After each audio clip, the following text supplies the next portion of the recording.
कोशिश करेंगे। दोस्तों सबसे पहले बात करते हैं एचडीएफसी बैंक की। दोस्तों एचडीएफसी बैंक के रिजल्ट्स को स्टडी करने का सबसे पहला और इम्पॉर्टेंट पॉइंट जो कि आपको ध्यान में रखना चाहिए कि आप एचडीएफसी बैंक की परफॉर्मेंस को पिछले महीने या पिछले साल से कंपेयर नहीं कर सकते हैं, क्योंकि ये एक नई एंटिटी बनी है। दोस्तों कई सारे लोग इसको कंपेयर कर रहे हैं पिछले साल से, इसके मार्जिन को पिछले क्वार्टर से कंपेयर कर रहे हैं। प्लीज अंडरस्टैंड, एचडीएफसी बैंक और एचडीएफसी लिमिटेड के मर्जर के बाद ये पहले रिजल्ट्स हैं जो कि कंपनी ने पोस्ट किए हैं। दोस्तों I want to bring some things which are which should be on your understanding। आपके समझ में दोस्तों कुछ चीज़ें समझना बहुत ज़रूरी है।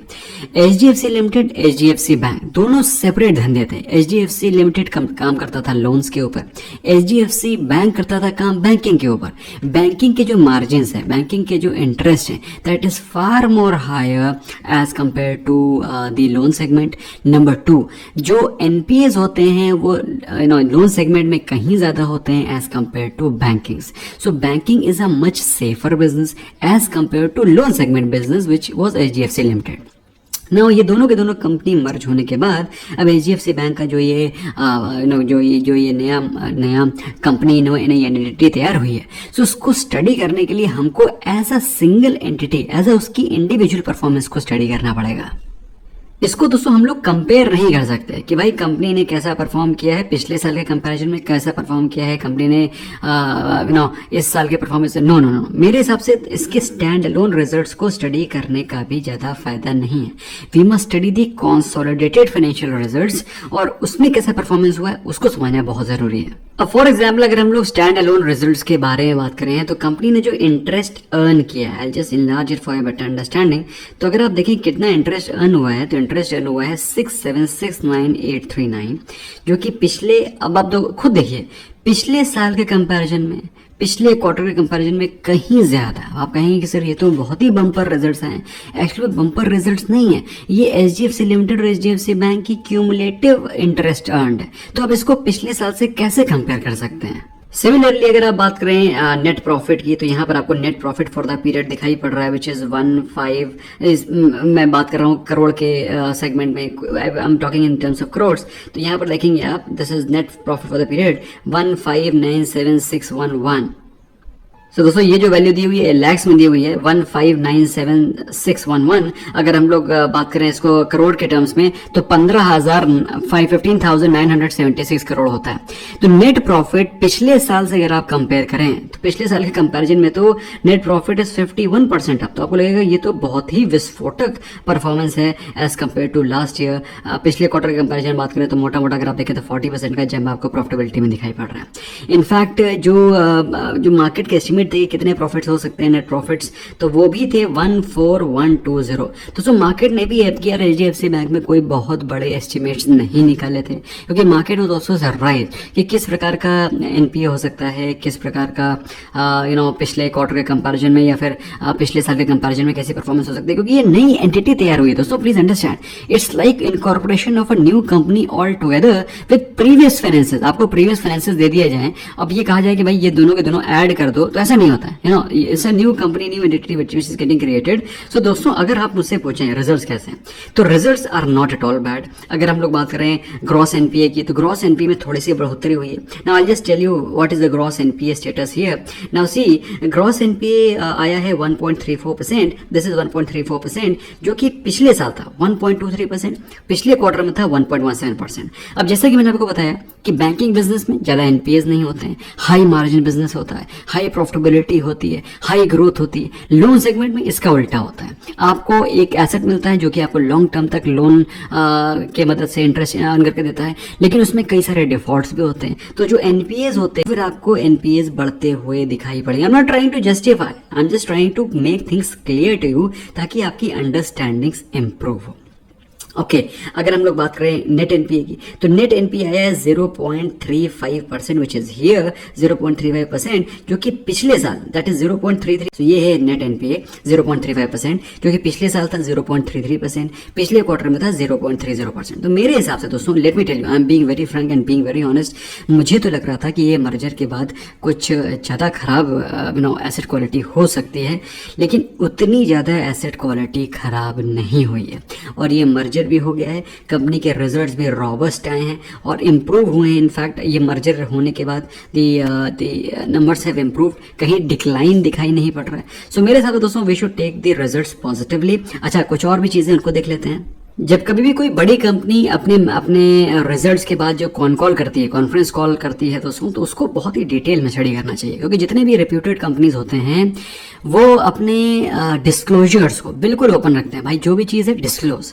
तो दोस्तों उन्होंने क्या बोला है, our total customer base post merger stands at 91 million, advances at 23.5 lakh crore. अच्छा खराब ये आपके ऊपर है, लेकिन अगर आप आपके सामने देखें with sequential addition of 1.1 lakh crore, तो एडवांसेस 1.1 लाख करोड़ बढ़े हैं एक क्वार्टर के अंदर, which is very good according to me. अच्छा, अगर हम लोग बात करें retail gross NPA stood at 1.34%, मैंने आपको समझाई दिया है। रिटेल डिपॉजिट्स मोमेंटम है strong as per management, retail deposit का मोमेंटम स्ट्रॉन्ग है। Almost 22 basis point of 1.34% of gross NPA current and performing but classified as NPA due to restructuring की वजह से उसको एनपीए करार दिया गया है, लेकिन वो अभी भी परफॉर्मिंग है, ऐसा नहीं है कि नॉन परफॉर्मिंग हो गया। So these are something which you need to be aware. Our net interest margin over the long period has been around 4% levels. Capital adequacy ratio is 19.5%, which is, let me tell you, which is one of the highest. ठीक है, and total credit cost ratio net of recoveries was at 0.34%. सो ये important points है जो कि company ने highlight करे during their conference call.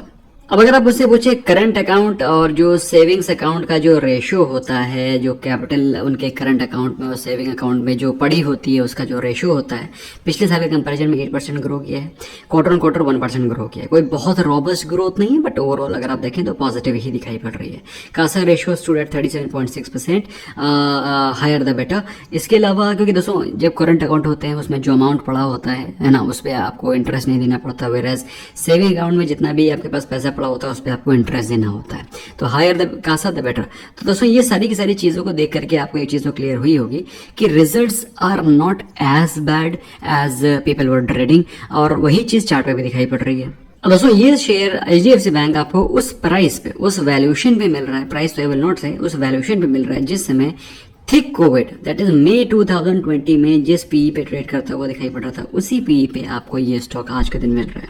अब दोस्तों कल के दिन स्टॉक कैसा रिएक्ट करेगा, आई कैन नॉट गारंटी, क्योंकि दोस्तों कल के दिन ये बिल्कुल नया रिजल्ट्स, नई कंपनी के तरीके से इसकी एनालिसिस होगी, मार्केट इसको अलग तरीके से लेगी। बट अगर आप मुझसे पूछें तो मेरे हिसाब से मैं तो आश्वस्त हूँ कंपनी के अच्छे परफॉर्मेंस को लेकर के।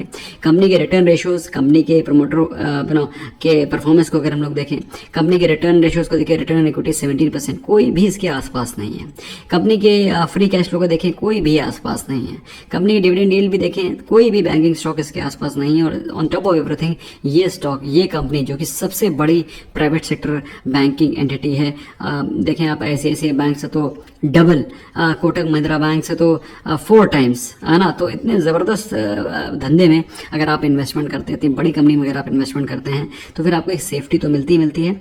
हाँ, मर्जर के बाद थोड़े से अपना क्वेश्चंस रहते हैं। अब आप अगर खुद देखिए रेवेन्यू जो कि जून में था 51,000 करोड़, तो 51,000 करोड़ से बढ़ के 75,000 करोड़ हुआ है। अब इसमें क्या है, HDFC लिमिटेड का भी पैसा है, रेवेन्यू है, और HDFC बैंक का भी है। तो इसको आप इसको आप कंपेयर नहीं कर सकते पिछले क्वार्टर से, ना ही पिछले साल से। पिछले साल जहां 40,000 करोड़ था, अभी 75, डबल हो गया रेवेन्यू, डबल हो गई है प्रॉफिटेबिलिटी, ऑलमोस्ट डबल। तो डबल तो नहीं कहेंगे, हाँ अराउंड 60% का जंप है।